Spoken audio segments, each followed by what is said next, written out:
Ih, kasihan sih dia. Yang namanya istri kan harus nunduk sama suami. Tapi ya udahlah, namanya juga rumah tangga. Dia kan kepala rumah tangga. Suami itu nggak usah dilawan, nanti makin marah dia. Iya, iya betul.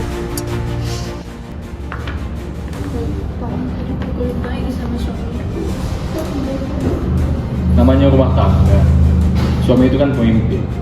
Ya udah, kamu gak usah melawan. Iya, nurut aja sama suami.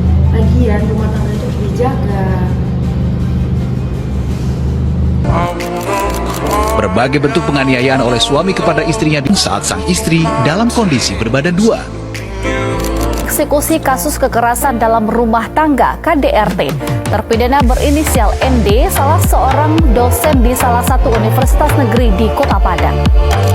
Kekerasan dalam rumah tangga itu terjadi selama 2 tahun hingga korban trauma. KDRT merupakan singkatan dari kekerasan dalam rumah tangga. KDRT sering juga disebut dengan istilah domestic violence. Definisi KDRT merupakan suatu pelanggaran hak asasi manusia dan kejahatan terhadap martabat kemanusiaan dan terjadi dalam ruang lingkup rumah tangga. Pengertian kekerasan dalam rumah tangga secara lebih rinci dapat kita lihat dalam Undang-Undang Nomor 23 Tahun 2004 yang dalam pasal 1 angka 1 menyatakan bahwa kekerasan dalam rumah tangga merupakan setiap perbuatan terhadap seseorang, terutama perempuan, berakibat timbulnya kesengsaraan ataupun penderitaan baik secara fisik, seksual, psikologis, dan atau penelantaran rumah tangga, serta ancaman untuk melakukan perbuatan, pemaksaan, atau perampasan kemerdekaan secara melawan hukum. Oleh sebab itu, kekerasan dalam bentuk apapun dan dilakukan dengan alasan apapun merupakan bentuk kejahatan yang tidak dapat dibenarkan. Dalam 2 tahun terakhir, Indonesia masih menghadapi darurat kekerasan dalam rumah tangga atau KDRT. Sepanjang tahun 2024 telah tercatat 35.533 kasus kekerasan terhadap perempuan dan 7.587 diantaranya adalah KDRT, yang menjadikannya jenis kekerasan tertinggi. Korbannya mayoritas adalah perempuan dan pelakunya adalah suami. Banyak korban enggan melapor karena stigma, tekanan sosial, dan ketergantungan ekonomi.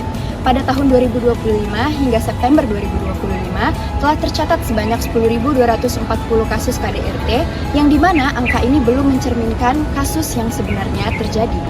Salah satu kasus yang menyita perhatian publik adalah kasus Cut Intan Nabila, seorang selebgram dan mantan atlet anggar.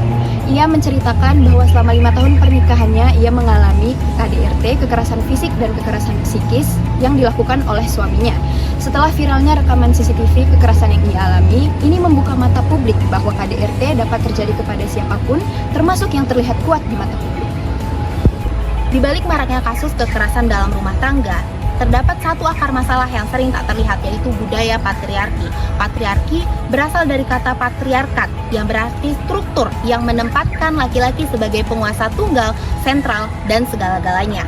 Patriarki secara umum dapat diartikan sebagai sistem sosial yang menempatkan posisi dominan pada laki-laki dalam berbagai aspek kehidupan dan sering dianggap sebagai pemimpin alami dalam keluarga maupun masyarakat. Hal ini menyebabkan perempuan berada dalam posisi subordinat, di mana perempuan dianggap di bawah laki-laki dalam hal pengambilan keputusan, kekuasaan, dan otoritas.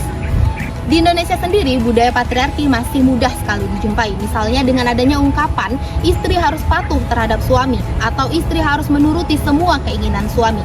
Kalimat-kalimat semacam inilah yang secara tidak langsung dan secara tidak sadar melegitimasi perempuan sebagai pihak yang harus selalu diam. Hal ini menjadikan perempuan seringkali merasa tidak punya pilihan untuk melaporkan kasus-kasus kekerasan dalam rumah tangga karena takut dicap sebagai istri yang gagal atau dicap menyebarkan aib keluarga. Secara tidak langsung, laki-laki dianggap sebagai superior, di mana laki-laki sebagai suami dapat menjadikan kekerasan dalam rumah tangga, baik itu kekerasan fisik maupun kekerasan verbal, sebagai cara untuk mendidik istri ataupun dianggap sebagai hak untuk menegur istri. Oleh karena itu, penting bagi masyarakat untuk menumbuhkan kesadaran hukum sehingga dapat memberikan perlindungan terhadap korban kekerasan dalam rumah tangga, terutama perempuan dan anak-anak. Di Indonesia, kekerasan dalam rumah tangga tidak lagi menjadi hal yang diwajarkan. Segala bentuk kekerasan dalam rumah tangga harus dihapuskan, baik itu kekerasan fisik, seksual, psikologis, dan atau penelantaran rumah tangga. Payung hukum untuk memberikan perlindungan terhadap korban kekerasan dalam rumah tangga di Indonesia adalah Undang-Undang Nomor 23 Tahun 2004 tentang penghapusan kekerasan dalam rumah tangga. Selain untuk memberikan perlindungan terhadap korban kekerasan dalam rumah tangga, undang-undang ini lahir untuk mencegah kekerasan dalam rumah tangga dan menindak pelaku kekerasan dalam rumah tangga. Pelaporan kasus KDRT sangatlah penting bagi kelompok rentan yang sering sekali sulit dalam mengakses hukum.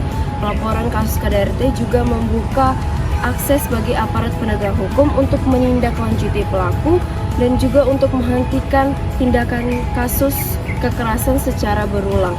Selain untuk menghindari hidden crime, pelaporan kasus KDRT juga mengubah pandangan bahwa KDRT bukanlah semata-mata sebagai urusan pribadi, namun KDRT merupakan tindakan kekerasan dan juga pelanggaran HAM.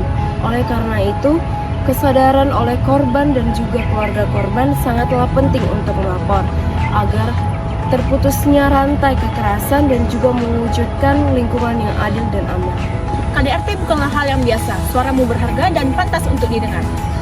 KDRT bukanlah hal yang wajar, melainkan pelanggaran hak asasi yang harus dihentikan.